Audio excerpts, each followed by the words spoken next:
ভুয়া ইলেকশন ঠেকাতে পারে না, এটা বাংলাদেশের ব্যর্থতা। এটা বিএনপি এটার সোল এজেন্সি নেয় নাই। এই ভুয়া নির্বাচনের কাফফারা আমাদের সবাইকে দিতে হয়, বিভিন্নভাবে দিতে হয়, এমনকি বর্তমান রাজনৈতিক দলকেও দিতে হয়। আপনি জানেন, আমার কাছে খুব ইন্টারেস্টিং লেগেছে, আমি যত নির্বাচনী প্রচারণা শুনেছি আমি অবাক হয়ে গেলাম। আমি শেখ হাসিনা আর জয় বাংলা শব্দটা শুনেছি, আওয়ামী লীগ শব্দটা খুব কম শুনেছি। আওয়ামী লীগ দল হিসাবে কত খর্বিত হয়েছে আপনার ভবিষ্যতে দেখেন। আপনি আওয়ামী লীগের ত্যাগী নেতাদের বাদ দিয়ে আপনি অন্য দলের সুবিধাবাদী লোকদেরকে মনোনয়ন দিয়েছেন। আপনি আওয়ামী লীগের ত্যাগী নেতাদের বাদ দিয়ে সাকিব আল হাসান, ফেরদৌস, তারপরে কী সব এগুলিকে নমিনেশন দিয়েছেন। ওর কি মাটি আর মানুষের সাথে সম্পর্ক আছে? তারা কি সারা জীবনের চেষ্টা করে তোফায়েল আহমেদ হইতে পারবে? সিম্বলিক নাম বললাম। শোনেন, যারা তৃণমূল পর্যায়ে রাজনীতি করে আসে মিনিমাম হলেও একটা দায়বদ্ধতা থাকে।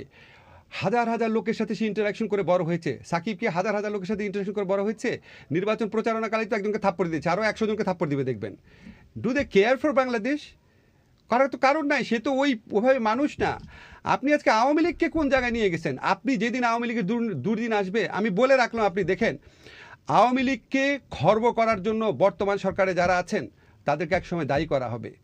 বাংলাদেশকে বিরাজনীতি করার জন্য তাদেরকে দায়ী করা হবে। আপনি দলের ত্যাগী নেতারা শুধুমাত্র আপনার পছন্দ হয়নি দেখে আপনি বাদ দিয়ে দিয়েছেন, এরকম বহু ঘটনা আছে। এই নির্বাচনে ঘটেছে, 2018-তেও ঘটেছে। আচ্ছা, বিএনপির ভবিষ্যৎ আপনি আর কিছু বলবেন কিনা?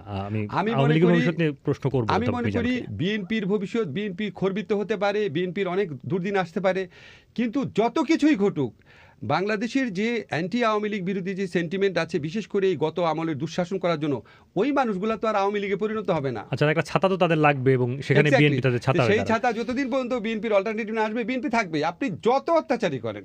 আচ্ছা, অধ্যাপক মিজানুর রহমান, এই নির্বাচনগুলো কি আওয়ামী লীগের ভবিষ্যৎকে কোনোভাবে শঙ্কায় ফেলছে?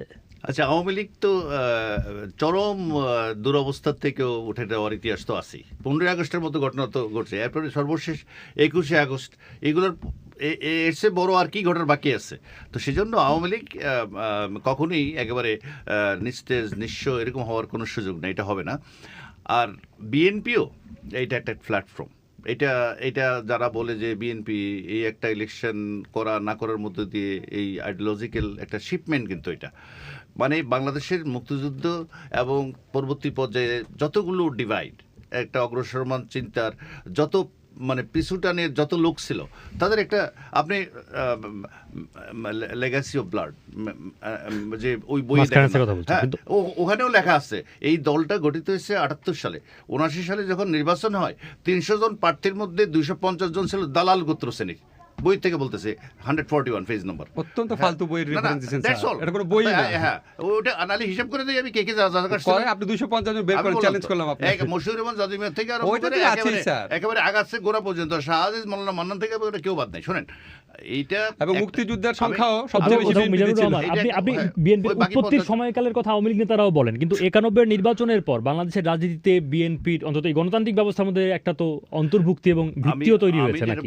হয়েছে কি? এটা না, গণতান্ত্রিক অন্তর্ভুক্তির চেয়ে বেশি হলো এটা একটা প্ল্যাটফর্ম, এবং এটা জন্ম হচ্ছে এই আমাদের এই একটা যে অগ্রসরমান আওয়ামী লীগ, যেটা হ্যাঁ ওখানে অনেক বিচ্যুতি আছে, ত্রুটি আছে, ধর্মনিরপেক্ষতা বলে, কিন্তু অনেক সময় আপোষকামিত্ব আছে এর মধ্যে। সব লোক যে ধর্মনিরপেক্ষ আওয়ামী লীগের তাও না, ওখানে বিভিন্ন রকমের বিচ্যুতি তো আছেই।